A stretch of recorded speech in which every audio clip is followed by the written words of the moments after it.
Hi, my name is Monica Kuma. I'm from New American Foundation. My question is to President Scott Hayes, and I just wanted to ask you to how you think IRV would work with the diversity of LA, because we have so many communities and everyone's voting, and how it would impact the communities of color and everything like that.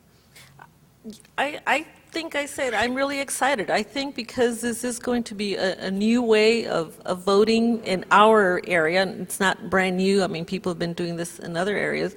But I think the fact that it's a prime opportunity for us to create excitement, I mean, that's, I think, some place where we can talk with our faculty and in our colleges and our students. I think people are excited, and I think it's the way in which you let them know that this is really an empowerment tool. I think that they can come and vote once, and, you know, because the fact is, so many times we already know who we're going to run, who we're going to vote for, not only in the primary but in the general. And I think people already have their minds made up. So why create that extra stress of having them come? And, you know, too often people forget.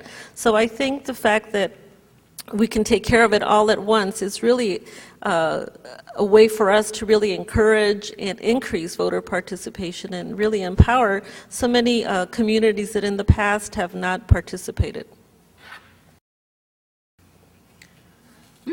Genevieve Marcus. I am so tired of hearing how the voter participation is going down all the time and we're losing our democracy. And it's very impressive, this panel and the support for this proposition. And I want to know, what is the next step to getting this implemented? Who is opposing this? What are the obstacles? What can we do? All right. Good. No, go ahead. Well, to echo Mona, change is hard, even with good ideas. So our biggest opponent, frankly, is inertia. You know, in politics, sometimes we say that, oh, if it's been done before a certain way, it must be sacred, it must be right, there must be something to it, so we shouldn't change it. So it's that sort of thinking that is the biggest obstacle. Now, what do we need to do to get IRV adopted? Two steps, as Mona was mentioning. One is that the City Council, a majority of the City Council, that is at least 8 out of 15 people, have to agree to put this on the ballot, and the mayor has to sign off on that. So that's the first step. The second step is that voters have to vote for it and approve it on the ballot, and that's the second step. And what we're doing is we're ramping up to get this on the ballot for this November. Now, to do that, the City Council has to take first action by July 2nd. So for those of you who are someone familiar with City Hall, that's a pretty tight timeline, especially given, you know, that it's an elected body and has its own process and procedure. Does anyone else want to add something here? Yes, majority vote of the people, just like any proposition. Yeah. If I may, you know, if you see on your list, there are already several members of the council who have already said, I support this, I will vote to put this on the ballot. There are also many, many more members of the council who we have talked to, and all of us here and others have met with, and who are pretty impressed and interested and probably need to hear from their constituents on this. And I would encourage you, either those who are listed as current supporters or those whose names do not appear, that if you have the relationships to give your point of view, that you please help tell them, and quickly, that this is a good government reform. It saves money, and it creates increased participation and opportunity for voters. And you know, we're very close, actually, to the votes needed, and we really just need a lot of support from people like you who are interested and believe in good government. For any of you that are newspaper reporters, I think it would be good to take to the editorial staff to talk about this issue as a way, as a means of trying to increase participation. This isn't for fear a good lefty idea. This isn't for fear that it's a great right idea. Now, I think it happens to be the right idea, but not because it's to the right. Okay.